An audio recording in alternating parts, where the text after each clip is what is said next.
Graça e paz, irmãos, amém? Quero convidar os irmãos a abrir suas Bíblias em primeira carta de Pedro, capítulo 1. Nós vamos ler do versículo 1 até o versículo 12. Primeira de Pedro, capítulo 1, versículos do 1 ao 12. Quero primeiramente agradecer a Deus por mais essa excelente oportunidade que Ele tem nos dado de poder estar aqui expondo a palavra não minha, mas dele. E da forma que eu fui impactado com essa passagem, que Deus impacte também a vida de vocês. 1 Pedro, capítulo 1, versículos do 1 até o 12. Deus já começou a falar um pouquinho através do João Marcos. Com a oração dele, ele falou umas 2 ou 3 vezes a respeito de salvação. E é esse basicamente o nosso tema de hoje. Todos acharam amém, irmãos? 1 Pedro, capítulo 1, versículos do 1 até o 12.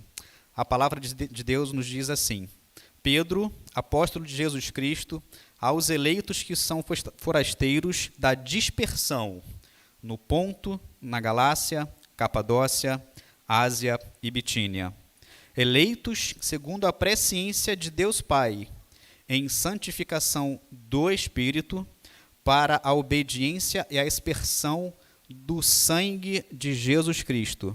Graça e paz vos sejam multiplicadas. Versículo 3. Bendito o Deus e Pai de nosso Senhor Jesus Cristo, que segundo a sua muita misericórdia, nos regenerou para uma viva esperança, mediante a ressurreição de Jesus Cristo dentre os mortos, para uma herança incorruptível, sem mácula, imarcessível, reservada nos céus para vós outros, que sois guardados pelo poder de Deus, mediante a fé, para a salvação preparada para revelar-se no último tempo. Nisso exultai, embora no presente, por breve tempo, se necessário, sejais contristados por várias provações, para que, uma vez confirmado o valor da vossa fé, muito mais preciosa do que o ouro perecível, mesmo apurado por fogo, redunde em louvor, glória e honra na revelação de Jesus Cristo, a quem, não havendo visto, amais, no qual, não o vendo agora, mas crendo, exultais com alegria indizível e cheia de glória, obtendo no fim da vossa fé a salvação da vossa alma. Versículo 10. Foi a respeito desta salvação que os profetas indagaram e inquiriram, ou investigaram, algumas versões, examinaram, os quais profetizaram acerca da graça a vós outros destinada, investigando atentamente qual a ocasião ou quais as circunstâncias oportunas indicada pelo Espírito de Cristo, que neles estava, ao dar de antemão testemunho sobre os sofrimentos referente a Cristo e sobre as glórias que o seguiriam. A eles foi revelado que, não para si mesmos, mas para vós outros, ministravam as coisas que agora vos foram anunciadas por aqueles que, pelo Espírito Santo, enviado do céu, vos pregaram o Evangelho. Coisas essas que os anjos anelam perscrutar, ou alguma versão mais simples de entender, que os anjos ansiavam observar. Essa palavra perscrutar eu nunca tinha ouvido, é até difícil de falar, mas trazendo sentido para a gente aqui, até os anjos ansiavam observar. Que bênção é a salvação para nós humanos. Feche os seus olhos, irmãos. Querido amado Deus, mais uma vez estamos aqui, Pai, para ouvir a Tua palavra, Deus. E assim como o Senhor falou comigo de uma forma toda especial nessa palavra, por favor, Deus, atinja o coração e a mente dos nossos irmãos nessa noite, Pai. Que não seja eu, mas o Senhor, Deus, que eu seja apenas um instrumento em tuas mãos, Pai. Muito obrigado por tudo, Deus. Assim que nós oramos, agradecidos por tudo, em o nome de Jesus. Amém. Irmãos, se por acaso algum momento eu falar Paulo, os irmãos não reparem não, tá? É porque a gente fala tanto de Paulo, né? Que tem uma hora que Pedro... Obrigado. Tem uma hora que Pedro fica um pouquinho sumido, né? Mas os irmãos não reparem não. Então, quando eu falar Paulo, os irmãos basicamente vão entender que é Pedro. Apesar de algumas passagens, a gente vai falar de Paulo também. Mas, irmãos, em primeiro lugar, a primeira coisa que vem à minha mente quando a gente fala de Pedro é de um rapaz talvez grosseiro, talvez ignorante, no sentido de não conhecer muitas coisas, uma pessoa, né, com pavio bem curto, parecido até com essa pessoa aqui que vos fala, mas Deus está tratando. E a gente vê Pedro ali, né, tendo algumas atitudes bem precipitadas e muitas das vezes, irmãos, até contra mesmo, né, a vontade do Senhor Jesus. Uma imagem que me vem muito à mente é a imagem quando eles pegam Jesus, né, ele pega a espada dele e corta a orelha do soldado. Né, e Jesus é totalmente contra aquela atitude inesperada, pega ali a orelha do soldado e cola de novo, né? E nem com esse, entre aspas, simples milagre, né, Jesus foi poupado ali da sua vida, porque tinha que ser feito daquela forma. Jesus tinha que morrer por mim e por você. Então, a primeira coisa que me vem à mente é um Pedro assim, um Pedro fazendo as coisas muito de forma impensável, que ele achava certo, e ali ele fazia do jeito que ele achava que era certo, e muitas das vezes nós também somos assim, né, irmãos? Muitas vezes nós também somos assim. Fazemos algumas vezes algumas coisas sem pensar, e depois que a gente vai analisar mais friamente, a gente vê que a gente está fazendo algo que talvez vá desagradar o Senhor. Mas isso prova, irmãos, que Deus escolhe, como diz aí um jargão, né? Deus não não escolhe os capacitados, né? Mas capacita os escolhidos. E da mesma forma que o Senhor capacitou Pedro para ser a pedra da igreja, né? Ele também quer capacitar a nós para levarmos a palavra dele até os confins da terra. Bom, irmãos, então fala um pouquinho de Pedro. Quem foi Pedro? Pedro foi um pescador galileu da cidade de Betsaida, era irmão de André. Ele foi chamado por Cristo para ser seu discípulo. Seu nome é Simão, em aramaico quer dizer Cefas, conhecido em grego como Pedro, que significa rocha ou fragmentos de rocha.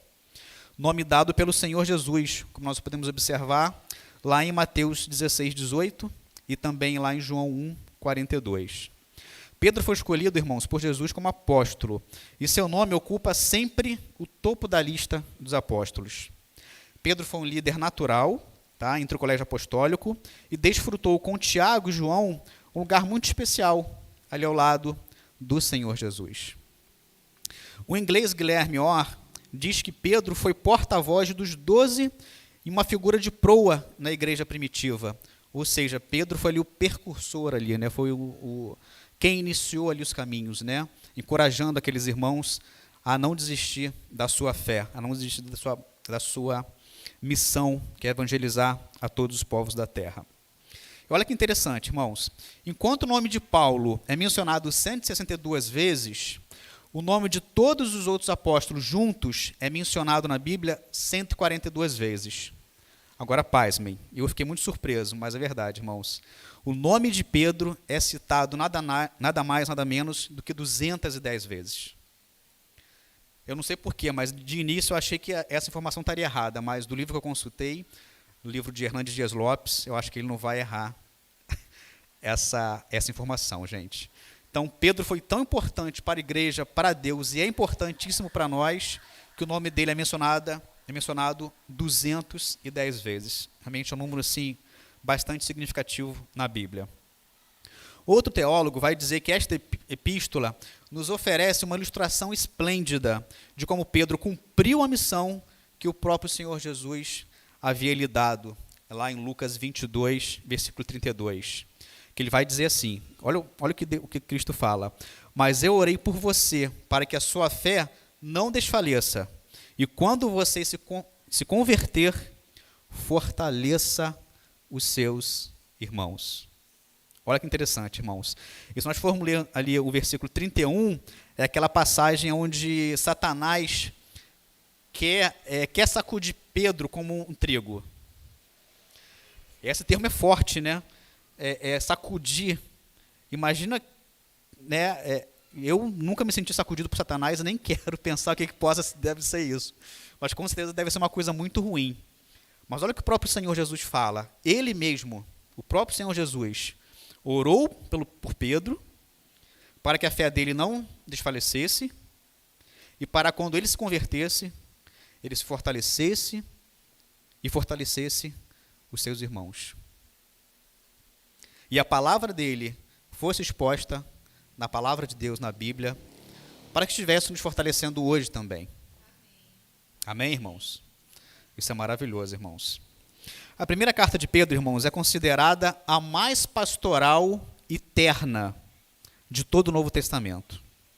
A nota que vai dominar essa carta é o permanente alento que Pedro dá aos seus leitores originais, para que se mantenham firmes na sua conduta, meio em meio à perseguição. Pedro se dirige aos cristãos da Ásia como um verdadeiro pastor que cuida do seu rebanho, em obediência à vontade de Cristo, conforme a gente acabou de ver lá em Lucas.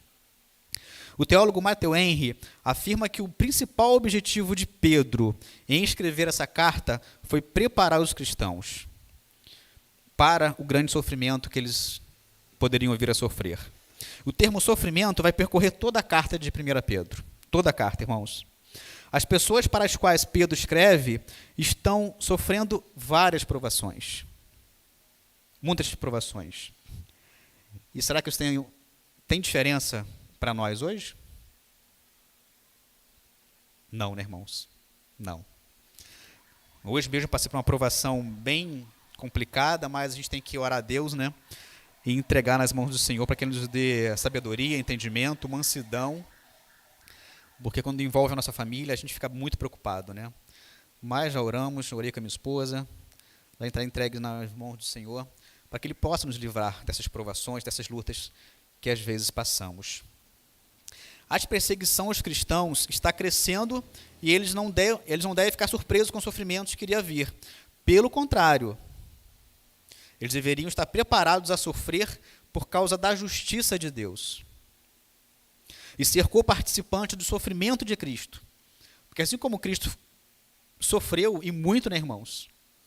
Naquela sexta-feira, nós também devemos ser co-participantes, não somente da glória que há de vir, mas também devemos ser co-participantes do sofrimento de Cristo. Alguns teólogos vão chamar Pedro, irmãos, de o apóstolo da esperança. Olha que lindo, irmãos. Pedro, apesar de todo o seu jeito de ser, intempestivo, sem paciência nenhuma, mas muitos teólogos vão chamar Pedro de o apóstolo da esperança. E naquela época, irmãos, a perseguição atingia os cristãos não porque eles praticavam mal, olha que interessante, mas porque eles praticavam o bem. Os cristãos eram perseguidos não porque eram rebeldes, mas porque eles eram sensatos, prudentes e mansos de coração. Vocês conhecem alguém assim? Que é sensato, tem um coração maravilhoso, mas mesmo assim aquela pessoa é perseguida? A gente sempre conhece alguém, né? Às vezes até a gente mesmo, né? Então tenham forças, irmãos, tenham esperança. Ser cristão passou, naquela época, e talvez nos dias de hoje também, passou a ser ilícito no império. Os cristãos passaram a ser caçados, roubados, torturados e até mesmo mortos pelos simples fatos de professarem a sua fé em Cristo Jesus. E quando eu li essa passagem, irmãos, essa informação, a primeira coisa que me veio à mente foi aqueles irmãos cristãos, se não me engano, no Afeganistão, vestidos de laranja, numa praia, de joelhos, sendo decapitados. A primeira coisa que me vem à mente, irmãos, talvez algum de vocês viram pelo menos uma parte, eu não tive coragem de ver todo o vídeo, Mas foi uma cena terrível ali. Os irmãos sendo mortos de uma forma brutal para todo mundo ver, sendo filmados, pelo simples fato de professarem a fé em Cristo. Pelo simples fato de professar a sua fé em Cristo. E graças a Deus, ainda no Brasil, nós ainda temos essa liberdade de estar pregando a palavra do Senhor com as portas abertas. Graças a Deus, irmãos. Então, irmãos, continuando. Pedro vai usar alguns termos diferentes para se dirigir aos seus apóstolos. E um desses termos que ele vai usar é o termo grego paróicos, que quer dizer exilados. Ou seja, um morador em um país estrangeiro. Um paróicos é alguém que está longe da sua terra natal, uma terra estranha, mas que seus pensamentos sempre retomam a sua pátria. Sempre retomam a sua pátria. E essa pátria, irmãos, que os irmãos naquela época que nós devemos retomar, é o céu, não é aqui na terra. Nós somos apenas peregrinos aqui, como fala aquele livro, O Peregrino. Nossa pátria não é aqui, é no céu. Na verdade, irmãos, não temos aqui uma cidade permanente, mas devemos buscar a pátria que há de vir, conforme nos diz o autor de Hebreus 13 e 14. A nossa pátria é no céu. Outro termo grego que Pedro vai utilizar, irmãos, aqui é eklektos, que significa eleitos. Nós fomos eleitos, irmãos, nós fomos eleitos por Deus desde a eternidade, antes mesmo da fundação do mundo. E isso é maravilhoso, irmãos, a preocupação que Deus tem conosco. Fomos eleitos em Cristo para a nossa salvação mediante a fé na verdade e a santificação no Espírito Santo. Fomos eleitos para a santidade, para sermos irrepreensíveis. Não fomos nós quem escolhemos a Deus, mas foi Ele quem nos escolheu. Não fomos nós quem amamos a Deus primeiro, não. Pelo contrário, irmãos. Ele nos amou primeiro. Por isso fomos eleitos. Por isso somos eleitos. Nosso amor por Deus, irmãos, é apenas uma resposta ao amor que Ele primeiramente sentiu por cada um de nós. Mesmo você, irmão, mesmo eu, sendo falho, sendo errante, sendo pecador, Ele nos amou primeiro, por isso nós fomos escolhidos. Não fomos escolhidos porque cremos em Cristo porque fomos escolhidos. Atos 13:48 vai falar sobre isso. Não fomos escolhidos porque éramos santos, mas para sermos santos. O apóstolo Paulo vai falar isso em Efésios capítulo 1, versículo 4. Não fomos escolhidos porque praticávamos boas obras, mas para as boas obras. Efésios 2:10. A eleição, irmãos, é divina, ela é eterna e incondicional. A minha eleição, a sua eleição, ela é divina, eterna e incondicional. Diante de toda essa introdução, irmãos, entrando propriamente na palavra, versículos 1 e 2, dá um clique, por favor, João Renato. Vou falar João, que aí é mais fácil, né? A primeira parte, irmãos, o tema dessa mensagem, tá? Eu escolhi como sendo o bem mais precioso, nossa salvação. E a grande ideia que eu extraí dessa passagem, irmãos, é a seguinte: ainda que soframos pouco ou muito, o que mais importa é que somos eleitos para a prometida salvação em Cristo Jesus. Amém, irmãos? Por isso que eu falei que que o João Marcos estava já profetizando aí, falando de salvação na oração dele. Está aqui, ó. Ainda que soframos pouco ou muito, o que mais importa é que fomos eleitos para a prometida salvação em Cristo Jesus. E esse texto, irmãos, eu dividi em 3 partes. A primeira parte, dá um clique, João, compreende entre os versículos 1 e 2, que eu dei o título de eleição trina. A segunda parte compreende dos versículos 3 a 9. Nossa salvação está garantida em Cristo. E a terceira parte compreende os versículos 10 a 12, que diz assim: nossa salvação é uma promessa dada por Deus há muito tempo. Mais um clique, João. Versículos 1 e 2. Pedro, apóstolo de Jesus Cristo, aos eleitos que são forasteiros na dispersão, no Ponto, na Galácia, na Capadócia, na Ásia e na Bitínia. Eleitos segundo a presciência de Deus, Pai. Santificado, em santificação do Espírito, para obediência à aspersão do sangue de Jesus Cristo. Graça e paz vos sejam multiplicadas. Então, ou seja, Pedro, irmãos, não começa a sua frase falando, começa a sua carta falando a respeito de homem nenhum. Não, ele começa falando de Deus, da Trindade divina. Não começa falando de homem algum, porque homem é apenas, o segundo plano. O primeiro plano sempre vai ser, sempre é a Trindade. Pedro começa sua carta, irmãos, falando da sua autoridade como apóstolo. Ele é uma autoridade que não é dele própria, mas que foi dada pelo próprio Filho de Deus, Jesus Cristo. Diferentemente, irmãos, do que vemos hoje em dia, tantos irmãos, tantas pessoas falando a respeito de apóstolo, que é apóstolo fulano, apóstolo ciclano. E uma coisa que a gente deve ter muito em mente, irmãos, a única pessoa que tem exclusividade de ordenar ou de consagrar alguém apóstolo é o próprio Senhor Jesus.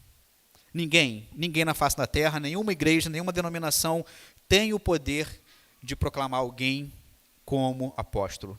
Somente Cristo. Por isso nós vemos muito isso, tanto nas cartas de Paulo quanto aqui de Pedro. Eles enfatizam que o apostolado deles não vem de homem algum, mas vem de Cristo. Única e exclusivamente de Cristo. Embora a primeira carta de Pedro tenha um caráter de uma epístola geral, assim como Tiago, como 2 Pedro, 1 João e Judas, ela é diferente dessas outras cartas, pelo fato de especificar as regiões. Pedro aqui então ele está mandando essa carta lá para as cidades de Ponto, Galácia, Capadócia, Ásia e Bitínia. Ele vai especificar ali, se não me falha a memória, essas cidades ficavam ali na Ásia Menor. Muito provavelmente aonde Paulo não conseguiu evangelizar.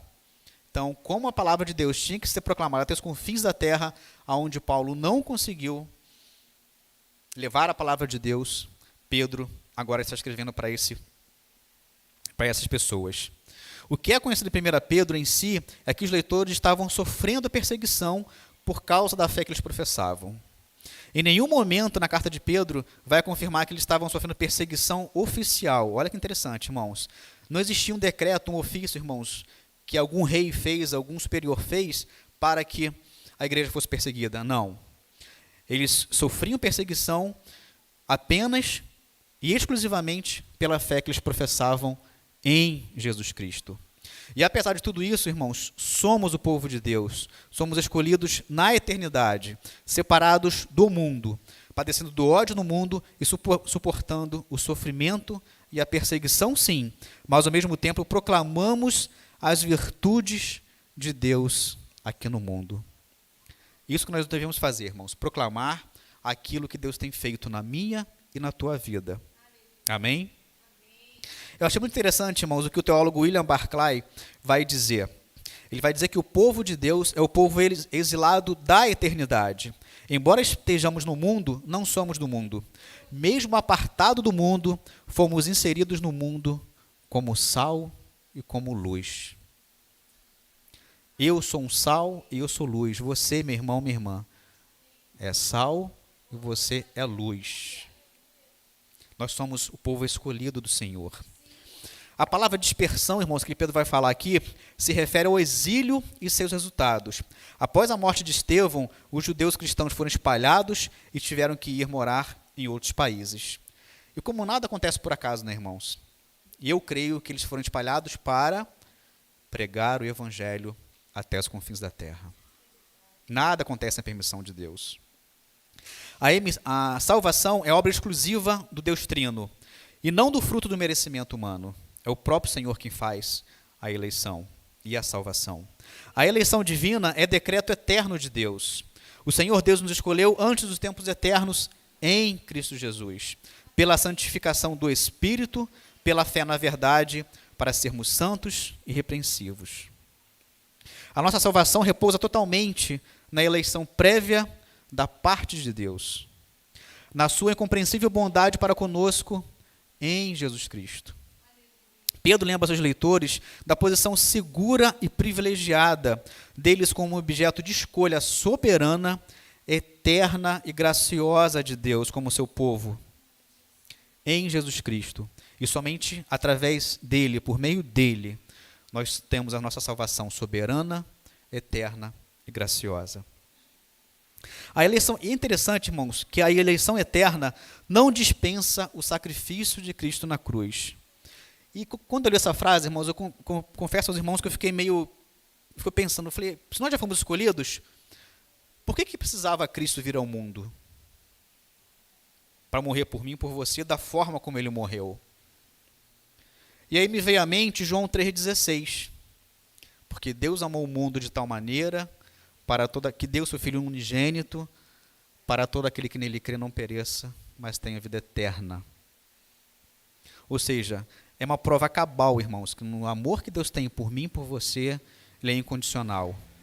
É um amor onde ele entrega o seu Filho para morrer naquela cruz. Sem contar, irmãos, do sofrimento que Cristo passa. As escotadas, aquela cruz de espinhos.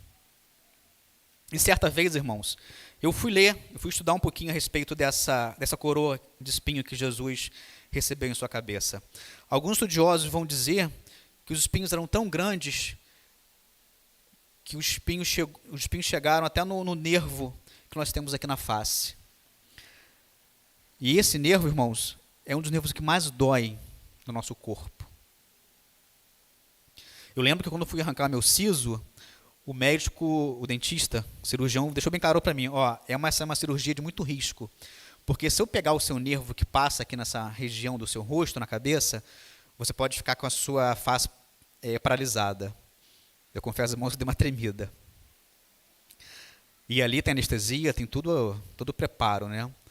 Agora, se a gente pensar um pouquinho só o que Cristo passou com aquela cruz, aquela coroa na cabeça, irmãos, é algo realmente que a gente tem que pensar e analisar o que ele passou, o que o Filho de Deus fez por mim e por você. Amém, irmãos?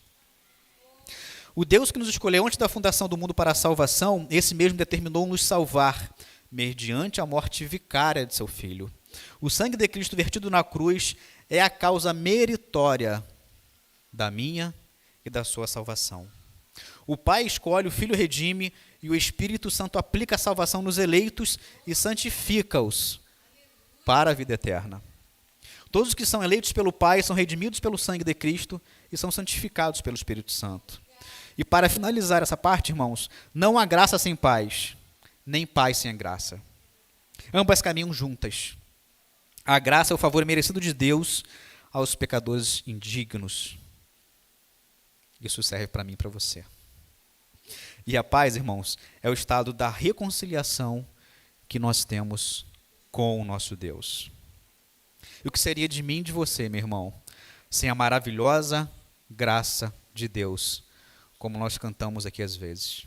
O que seria de mim e o que seria de você, sem a maravilhosa graça que Deus tem por mim e por você? Segunda parte, irmão João. Segunda parte compreende os versículos 3 a 9. Nossa salvação está garantida em Cristo. Somente em Cristo nós temos a genuína salvação. Versículo 3. Bendito Deus e Pai de nosso Senhor Jesus Cristo, que segundo a sua muita misericórdia, nos regenerou para uma viva esperança, mediante a ressurreição de Jesus Cristo dentre os mortos. Pedro não vai iniciar sua carta, irmãos, como falei anteriormente, falando a respeito dos homens, mas Pedro vai iniciar sua carta falando de Deus Pai. Pedro começa louvando a Deus por sua salvação. A salvação é uma obra exclusiva de Deus. Pedro aqui, irmãos, está enfatizando que a salvação é totalmente baseada na amorosa iniciativa de Deus. Somente Ele. E por isso Ele, ou seja, Deus, deve ser exaltado por imensa salvação que nos tem dado. Seu nome deve ser magnificado por esse presente tão maravilhoso que Ele nos tem dado. Amém, irmãos? Aleluias, né? A regeneração é uma obra do Espírito Santo em nós. Nascemos da semente incorruptível. Temos não apenas um novo status, que é a justificação, mas também uma nova vida, que é a regeneração. Nós temos nova vida, irmãos. Aquela pessoa que nós éramos quando não conhecíamos a Cristo, aquela pessoa morreu. Aquela pessoa não existe mais. Somos uma nova criatura. Somos a regeneração através da morte e da ressurreição de Cristo Jesus. O teólogo Ennio Miller vai nos informar que o cristão renasce dentro de uma nova família. Efésios 2,19 vai nos falar isso. Passando a ter uma nova relação de filho. João 1,12 vai nos falar sobre isso. E com Jesus temos uma relação de irmãos. Uma relação de irmão. Romanos capítulo 8, 27. Cristo é nosso irmão. Cristo é nosso irmão. E é interessante observar, irmãos, que o cristianismo é a religião da esperança.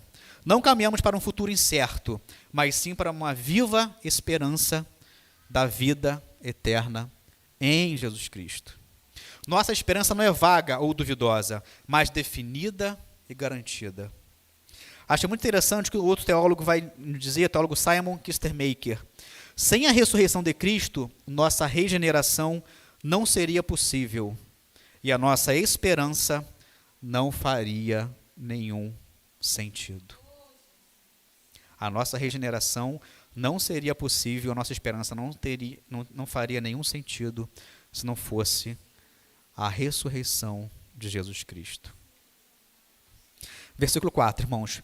Para uma herança incorruptível, sem mácula, imarcessível, revelada nos céus para vós outros, irmãos, eu e você, que sois guardados pelo poder de Deus mediante a fé, para a salvação preparada para revelar-se no último tempo. Olha que coisa linda, irmãos. A salvação planejada na eternidade e realizada no tempo aponta para uma recompensa no futuro. Os eleitos de Deus têm a promessa de uma herança gloriosa, irmãos. A minha herança e a tua herança é uma herança gloriosa. Então Pedro vai falar sobre a herança incorruptível. A palavra grega que Pedro vai utilizar aqui é apharton, que traduzida quer dizer algo que não perece, não apodrece, não se deteriora. Meu irmão, a minha herança, a tua herança, jamais vai se deteriorar. Jamais. Essa palavra grega significa não assolada por nenhum exército inimigo. Meu irmão, a minha herança e a tua herança, nenhum inimigo vai tirar de nós. Nenhum inimigo vai tirar de nós, porque foi o próprio Deus, foi em Cristo quem nos deu através do sangue derramado na cruz. E é importantíssimo, irmãos, nós temos isso gravado em nossos corações. Nenhum inimigo pode assolar a minha e a tua herança incorruptível. Pedro vai falar também a respeito da herança imaculada. A palavra grega que Pedro vai utilizar aqui é amiantos, traduzida por sem mácula. Significa que é algo absolutamente limpo, sem nenhum tipo de sujeira ou de contaminação que possa levar a uma posterior degeneração. Jamais. A minha herança e a tua herança, irmãos, ela é perfeita. Ela jamais vai se degenerar. E Pedro também vai falar a respeito da herança imarcessível, que vem da palavra grega amarantos, que quer dizer inalterável. O termo herança aqui utilizado deriva da terminologia do Antigo Testamento, que identificava a terra prometida como herança a Israel. A terra de Canaã era uma previsão dos novos céus e da nova terra, que são a herança definitiva para nós crentes em Cristo Jesus. Como filhos de Deus, somos herdeiros de Deus e co-herdeiros de Cristo, conforme eu já falei, vou repetir, está lá em Romanos 16 e 17. Versículos 6 a 9, irmãos. Nisso exultais, embora no presente, por breve tempo, se necessário, é uma condicional, irmãos, se necessário, sejais contristados por várias provações, para que, uma vez confirmado o valor da vossa fé, muito mais preciosa que o ouro perecível, mesmo apurado pelo fogo, redunde em louvor, glória e honra na revelação de Jesus Cristo, a quem, não havendo visto a mais, no qual, não vendo agora, mas crendo, exultais com alegria indizível e cheia de glória, obtendo o fim da vossa fé, a salvação da vossa alma. Como é lindo, irmãos, a palavra de Deus, né? Como é maravilhoso. O sofrimento dessa vida, meu irmão, não consegue apagar as glórias benditas da nossa salvação. A cruz precede a coroa, e o sofrimento é apenas o início da glória do Senhor. Antes de pisarmos nas ruas de ouro da Nova Jerusalém, caminharemos por estradas cheias de espinhos. O sofrimento faz parte da nossa caminhada. E o texto que me vem à mente, irmãos, é João 16, se não me falha a memória, versículo 33, parte B. O que Cristo fala? No mundo tereis, mas tem de bom? Porque eu não venci o mundo. É assim que ele fala? Porque eu venci o mundo. Olha como é que se encaixa as coisas, irmãos. A impressão que dá aqui parece que João e Pedro conversavam, né? Olha, no capítulo 16, no versículo 33, você vai falar isso. E eu aqui na primeira carta que eu vou escrever, no capítulo 1 aqui, eu vou falar isso também. É maravilhoso, irmãos. O sofrimento, irmãos, é algo que não é por acaso. Eu não sofro por acaso, você não sofre por acaso. Tudo tem um propósito de Deus. Tudo tem um propósito de Deus. E a expressão "se necessário", como enfatizei bem, indica que há ocasiões especiais em que Deus sabe que precisamos passar por provações para a nossa disciplina. O salmista vai nos dizer isso no Salmo 119, verso 67. E também para nosso crescimento espiritual, conforme o apóstolo Paulo vai nos informar lá em 2 Coríntios, capítulo 2, versículos 1 a 9. Então, meu irmão e minha irmã, o sofrimento e as provações, eles vão servir para a nossa disciplina e para o nosso crescimento espiritual. Se eu e vocês estamos passando por alguma provação, por alguma aflição, por algum vale, por alguma prova, é para o nosso crescimento espiritual e também é para a nossa disciplina. Nada acontece sem a vontade soberana de Deus.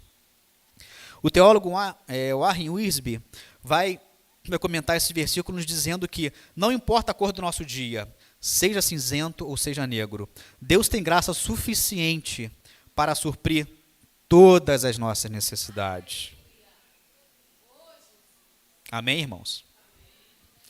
Deus tem graça suficiente para suprir todas, não algumas, todas as nossas necessidades. Outro teólogo, também seguindo essa mesma linha de pensamento, ele vai nos dizer: nossos problemas e contratempos podem ser multicoloridos, mas também o é a graça de Deus. Não há cor da situação humana que a graça de Deus não seja capaz de enfrentar. Não importa o que nos esteja fazendo a vida, na graça de Deus encontramos forças para enfrentar a situação e vencê-la. Então, meu irmão ou minha irmã, se você está passando por alguma prova, em frente. Entrega nas mãos do Senhor, conversa com Ele, passa para Ele. Passa para Ele. Porque nele iremos encontrar a graça. Há uma graça para enfrentar cada prova. E não há prova que não tenha a sua graça. Olha que lindo, irmãos. Há uma graça para enfrentarmos cada prova. E não há prova que não tenha a sua graça. Alguém disse no Oriente que os ourives deixavam o metal derreter até ser capaz de ver o seu rosto refletido nele. Essa é uma imagem bem interessante, né, irmãos? O ourive ele vai derreter ali o ouro, fica tipo um líquido, e ali ele via o seu rosto. Da mesma forma, o Senhor nos mantém na fornalha do sofrimento, até refletirmos a glória e a beleza de Jesus Cristo. Amém, irmãos? O meu sofrimento e o teu sofrimento devem refletir a glória e a beleza do nosso Senhor, do nosso Salvador, Cristo Jesus. O sofrimento vem para que reflitamos a glória e a beleza de Cristo. Nossas lutas nunca são em vão, irmãos. Nunca são por acaso. Tudo nos leva ao propósito que Deus tem para mim e para você. Versículo 8. Pedro vai nos apresentar, irmãos, 4 instruções para desfrutar a glória, hoje mesmo, em meio até as provações. A primeira delas aqui que Pedro destaca. Amem a Cristo. Na fornalha da aflição, em meio ao fogaréu da prova, precisamos amar a Cristo, para que o fogo nos purifique, ao invés de nos queimar. 2. Creiam em Cristo. O cristão é salvo pela fé, vive pela fé, vence pela fé e anda de fé em fé. 3. Alegram-se em Cristo. Devemos nos alegrar somente em Cristo. O cristão não é masoquista, ou seja, não gosta de sofrer, não tem prazer em sofrer. E nem conformado com o sofrimento. Não nos alegramos por causa do sofrimento, nem exultamos nas provações, mas pelos seus benditos frutos. Essa alegria, irmão, não pode ser traduzida em palavras. Ela é inexplicável. Por isso que Pedro vai falar que ela é indizível. É uma alegria que só pode vir do próprio Senhor Jesus, do próprio Deus. É uma alegria genuína. Não é apenas terrena, mas é cheia de glória. A nossa salvação é a alegria dos tempos vindouros, que fez a sua entrada no mundo para não mais dele sair, até que toda tristeza seja finalmente eliminada na vinda do reino de Cristo. Toda a nossa tristeza vai ser eliminada aqui na terra, irmãos. E 4, obtenham de Cristo. A salvação é uma dádiva de Cristo. A nossa salvação é algo especial, irmãos. Nós recebemos a salvação pela graça mediante a fé. Embora o seu desfrute pleno ocorrerá apenas na glória, já tomamos posse aqui e agora. Tomamos posse, irmãos, da nossa graça aqui e agora.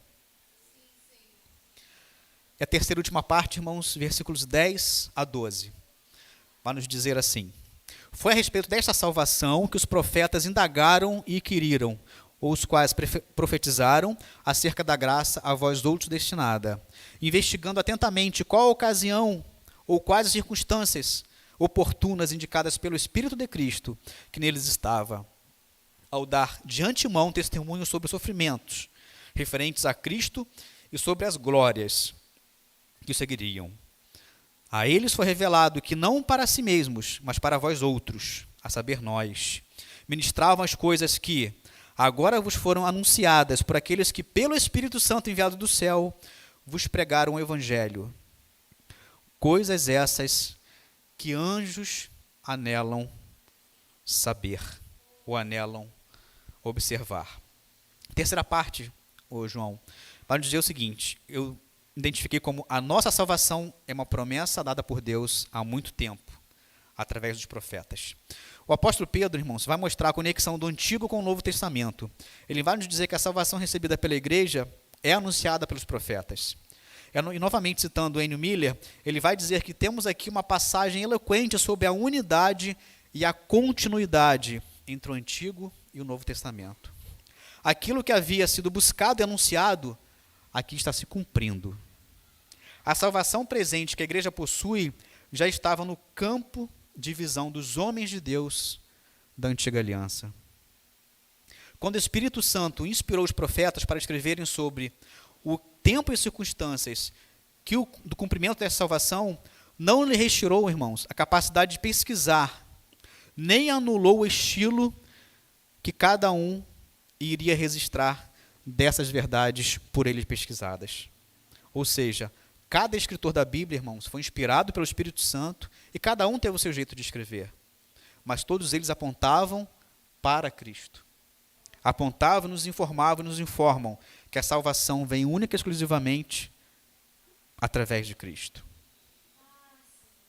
Versículo 11. Vamos observar aqui que os profetas usavam as palavras sofrimentos e glórias Os profetas usaram no plural, assim como Pedro está usando no plural. Isso significa que tanto a humilhação como a exaltação de Cristo passaram por vários estágios. Eu achei muito interessante o comentário que um teólogo vai fazer, o teólogo Uwe Homer. Ele vai nos dizer o seguinte: a glorificação decorre do sofrimento de Jesus Cristo, a exaltação da humilhação. As duas palavras, sofrimentos e glórias, por isso que elas são demonstradas no plural. E isso indica que o padecimento de Cristo é múltiplo, que não restringiu ao Calvário, mas começou na estribaria de Belém e se prolongou por toda a sua vida aqui na terra, para finalmente se consumar na Sexta-feira Santa. Amém, irmãos? Mas também sua glorificação é múltipla e diversificada. A ressurreição em glória, assim como também a ascensão, a segunda vinda, a inauguração do reino messiânico, a execução do juízo mundial perante o grande trono branco e, finalmente, a consumação na Nova Jerusalém. E por fim, irmãos, os profetas receberam a revelação divina de que a salvação por eles anunciada se cumpriria, não em seus dias, mas nos tempos futuros. A mensagem dita pelos profetas é a mesma recebida pela igreja. Lá como promessa, e aqui como cumprimento. O evangelho engloba a mensagem profética, junto com o seu cumprimento. É a boa nova de que a salvação, tão ansiosamente esperada, é uma realidade a partir da morte e da ressurreição de Jesus Cristo. Meu irmão, para nós não existe ressurreição, não existe vida eterna sem a morte e a ressurreição de Jesus Cristo. Amém, irmãos? Amém. Para finalizar, irmãos, algumas aplicações. Primeira aplicação: fomos eleitos para herdarmos uma nova pátria. Essa terra, irmãos, é apenas passagem para a gente. Por isso que a palavra de Deus nos fala o tempo todo. Tudo que tem aqui, o ouro, a traça consome, tudo vai ficar para trás. Estamos aqui apenas de passagem. Iremos herdar a nova pátria. Um estudioso vai dizer que os cristãos têm a sua dispersão originada na eleição. O fato de sermos eleitos por Deus e assim separados do mundo faz com que o mundo todo seja uma diáspora para nós. Onde quer que estejamos, nos encontramos sob o signo da eleição de Deus, que nos torna diferentes e desarraigados deste mundo, mesmo morando em nosso próprio chão. Nós já não temos mais aqui uma pátria ou propriedades consideradas exclusivamente nossa. Experimentamos uma realidade qualitativamente diferente e aspiramos agora pela estada definitiva na nossa nova pátria, nos céus com o Senhor. Amém, irmãos? Número 2, João. Somente em Cristo achamos a fonte da nossa salvação. Antes de apresentarmos nossas dores, nossas lutas, nossas lágrimas e nossas perdas neste mundo, devemos nos direcionar a Jesus Cristo e exaltá-lo, porque Ele nos escolheu e nos deu salvação. Quando exaltamos a Cristo por quem Ele é e por aquilo que Ele tem feito por nós, nos sentimos fortalecidos para enfrentarmos nossas leves e momentâneas lutas, porque Ele passou por algo muito pior do que as nossas leves e momentâneas provações. E por último, irmãos, 3. Nossa salvação, olha que interessante, irmãos, é desejada pelos anjos. Quando eu li isso aqui, irmãos, quase que eu caí para trás, né? Porque um anjo apenas pode destruir toda uma cidade, sim ou não? Ele tem poder para isso. Mas a salvação, irmãos, eles não conhecem, eles não sabem o que é salvação. Somente eu e você sabemos o que é salvação. Através de Cristo Jesus. Nossa salvação, irmãos, é tão especial que Pedro vai nos dizer que os anjos anelam perscrutar a respeito dessa salvação. Ou seja, desejam saber. Os anjos estão, olha que interessante, os anjos estão ao redor do trono de Deus, são mensageiros pelo próprio Senhor Jesus, pelo próprio Senhor, alegram-se quando o pecador se arrepende. E olha o que Mateus 24:31 vai nos dizer. E ele enviará os seus anjos com um grande som de trombeta. Mateus 24:31. Ele, quem? Deus, enviará os seus anjos com um grande som de trombeta. E estes reunirão os seus eleitos dos quatro ventos, de uma extremidade à outra dos céus. Os anjos vão reunir os eleitos. Mas, apesar disso, o conhecimento que os anjos têm sobre a salvação humana é incompleto.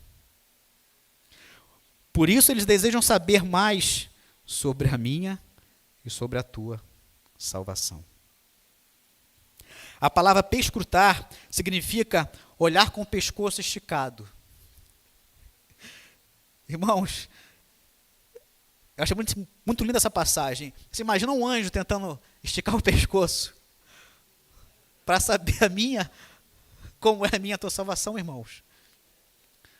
Por isso que eu fiz questão de trazer essa minha Bíblia de estudo, que tem esse termo perscrutar, que é esticar o pescoço.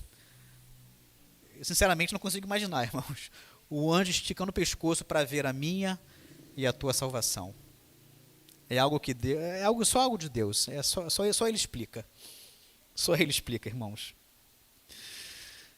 Para finalizar, irmãos, se os próprios anjos estão interessados em nossa redenção ou em nossa salvação, quanto mais nós devemos considerá-la gloriosa, com ainda mais fervor e entusiasmo até a segunda vinda de Cristo. Amém, irmãos? Por aqui eu termino, irmãos, a minha passagem de hoje. Assim como Deus falou poderosamente no meu coração, peço que o Espírito Santo dele fale também aos corações de vocês, e que saiamos daqui, irmãos, convictos de que a nossa salvação, ela é perfeita, ela é completa, e ela vem somente através de Cristo. Não vem através de mim, não vem através do irmão, da irmã, não vem através do nosso pastor. Não, irmãos, ela vem exclusivamente através de Cristo Jesus. Amém? Feche seus olhos, abaixe sua cabeça, vamos orar. Querido amado Deus, mais uma vez podemos falar um pouquinho de Ti, Pai. Muito obrigado, Pai, porque a Tua palavra ela é perfeita, ela é maravilhosa. Muito obrigado, Deus, porque o Senhor enviou Teu Filho, Pai. Coisa que não ouvimos, não sabemos que nenhuma outra religião, Pai, no mundo é capaz de fazer. O Seu amor é tão grande, Pai, por mim e pelos meus irmãos, que o Senhor deu o Seu Filho amado, para morrer naquela cruz, Deus, para sofrer aquelas chicotadas, para ter aqueles escravos encravados, Senhor Deus, nas suas mãos, nos seus pés, Deus, para receber aquela coroa de espinhos, Pai. Oh, Deus. E quando ele estava morrendo, Pai, oh, Deus, ele pediu água àquele soldado, Deus. Eles o deram vinagre. Oh, Deus, obrigado, Pai, porque a nossa salvação encontra-se exclusivamente em Cristo. Não somos merecedores, Pai, de nada, mas graças ao Teu imenso amor, Deus, o Senhor nos escolheu e o Senhor nos regenerou para uma vívida salvação, Pai. Muito obrigado, Deus, por essa noite abençoada que o Senhor nos dá. Por favor, Deus, guarda o nosso pastor lá onde quer que ele esteja. Guarde nossos irmãos que não puderam vir hoje, que ficaram em suas casas. Faça com que essas palavras, Senhor Deus, que não saíram de mim, mas de Ti, Deus, fique gravado nas nossas mentes e nos nossos corações, Pai. Que tenhamos uma volta para casa, guardada por Ti, Deus. Por favor, Senhor, nos guarde, nos proteja de todo o mal, Pai. É assim que nós oramos, humildemente, em o nome de Cristo. Amém. Com uma oração silenciosa, está encerrado, irmãos, o culto de hoje. Amém.